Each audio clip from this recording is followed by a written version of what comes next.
പത്തനംതിട്ട കൂടലിൽ മധ്യവയസ്കനെ ഇതര സംസ്ഥാന തൊഴിലാളികൾ വീട് കയറി ആക്രമിച്ചു. തലയ്ക്ക് പരിക്കേറ്റ തങ്കച്ചനെ പത്തനംതിട്ട ജനറൽ ആശുപത്രിയിൽ പ്രവേശിപ്പിച്ചു.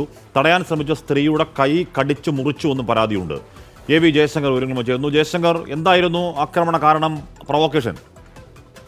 കഴിഞ്ഞ ദിവസം രാത്രി പത്തനംതിട്ട കൂടലിൽ ഇതര സംസ്ഥാന തൊഴിലാളികൾ തങ്ങളുടെ തൊഴിലിടത്തിൽ വെച്ച ചെറിയ തോതിൽ അക്രമ സംഭവങ്ങളിൽ ഏർപ്പെട്ടു. പരസ്പരം കലഹിച്ച് പ്രശ്നമുണ്ടാക്കി. പിന്നാലെ ഇന്ന് രാവിലെയോടെയാണ് അയൽവാസിയായ തങ്കച്ചന്റെ വീട്ടിൽ കയറി ഇവർ ആക്രമിക്കുന്ന ഒരു സാഹചര്യം ഉണ്ടായത്. ഇത് പ്രകോപനത്തിന്റെ അടിസ്ഥാനത്തിലാണ് ഈ ആക്രമണം എന്ന കാര്യത്തിൽ നിലവിൽ വ്യക്തതയില്ല. 65 വയസ്സുള്ള തങ്കച്ചന് സംഭവത്തിൽ ഗുരുതരമായ പരിക്കേറ്റു. ഇദ്ദേഹത്തെ കോന്നിയിലെ മെഡിക്കൽ കോളേജ് ആശുപത്രിയിൽ പ്രവേശിപ്പിച്ചതായാണ് നിലവിൽ ലഭ്യമാകുന്ന വിവരം. ഒപ്പം തന്നെ ഈ സംഘർഷം ഉണ്ടായപ്പോൾ, ഈ വീട്ടിൽ കയറി പ്രശ്നമുണ്ടായപ്പോൾ പിടിച്ചു മാറ്റാനെത്തിയ സ്ത്രീക്കും മർദ്ദനമേറ്റിട്ടുണ്ട്. എന്തായാലും തങ്കച്ചന് തലയ്ക്കുൾപ്പെടെ ഗുരുതരമായ പരിക്ക് എന്നാണ് പ്രാഥമികമായി നമുക്ക് അറിയാൻ കഴിയുന്ന വിവരം. ഒഡീഷ സ്വദേശിയായ ജയനാണ് ഇത്തരത്തിൽ വീട് കയറി തങ്കച്ചനെ ആക്രമിച്ചെന്ന് പറയുന്നു. കഴിഞ്ഞ ദിവസം ഇവർ ഈ അന്യസംസ്ഥാന ജയശങ്കറാണ് വാർത്തയുടെ വിവരങ്ങൾ നൽകി.